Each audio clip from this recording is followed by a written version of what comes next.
What is happening? Oh, scary. My hand is itchy. I have angered it. Rule number 1, don't pick it up while it's still on.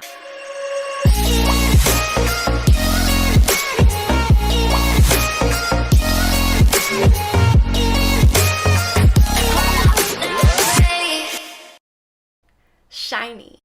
Hello, my name is Rachel Neff, and this is NeffCarLove. Thank you so much for tuning into this video. I hope you'll like, share, subscribe. Make sure to hit that bell so you know when I post. For this video, I'm going to be talking about orbital buffers, chrome polishing, and a new technique for cleaning your windows. I don't necessarily know how to restore the paint on a car with an orbital buffer, but I did use one for the first time, and that was interesting. We're going to start buffing this out. So today we're going to be using Mother's Brazilian Carnuba cleaner wax.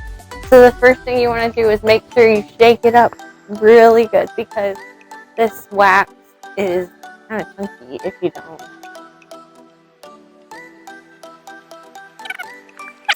Shake weight is the flab busting breakthrough. So you're going to take a small amount of the wax and put it on your orbital buffer. I kind of made a star pattern.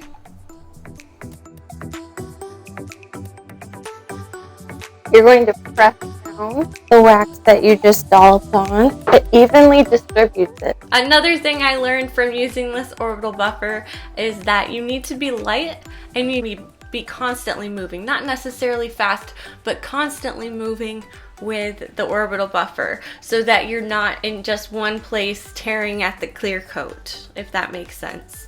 You want to make sure that you protect that clear coat at all costs, otherwise you're gonna have to get it redone.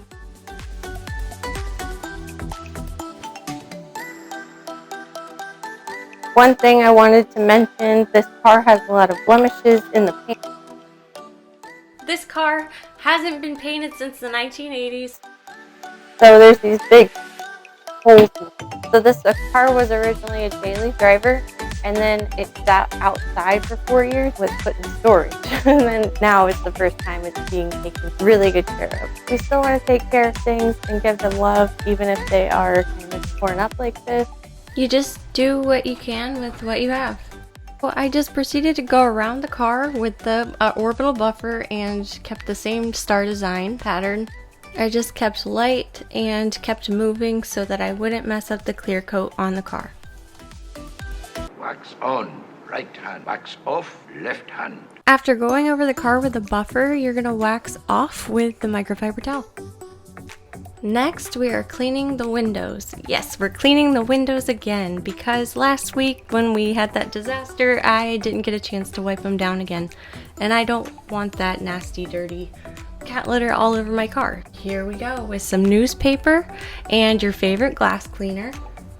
You're just going to want to rub in circles and make sure you don't leave any streaks. You want that newspaper to be almost soggy because it just works better, trust me. This newspaper is a little hack because it doesn't have any material that's going to rub off or come off on the car like you would a paper towel or some kind of microfiber cloth that can possibly shed. I used a $20 drill attachment from Mother's that's called the Powerball extension, and I'll show it in this video here, but it is really cool to use, and it also has a place to put your hand, which I really appreciated, to kind of give it some control while you're using the drill Powerball tool. And after that, I used Mother's chrome polish, and I was able to get the back of the car really shiny, and then it was weird because the front of the car wasn't shiny at all. It was kind of still dull. I mean, it cleaned up, but I feel like it could be shiny. The back of the car, super shiny though. If you like this video, I hope that you will like, subscribe, and share. And also, let me know in the comments if you have any tips or tricks on how to restore old paint on a car, because I am still learning how to do this. Maybe I'll make a video about it. You never know.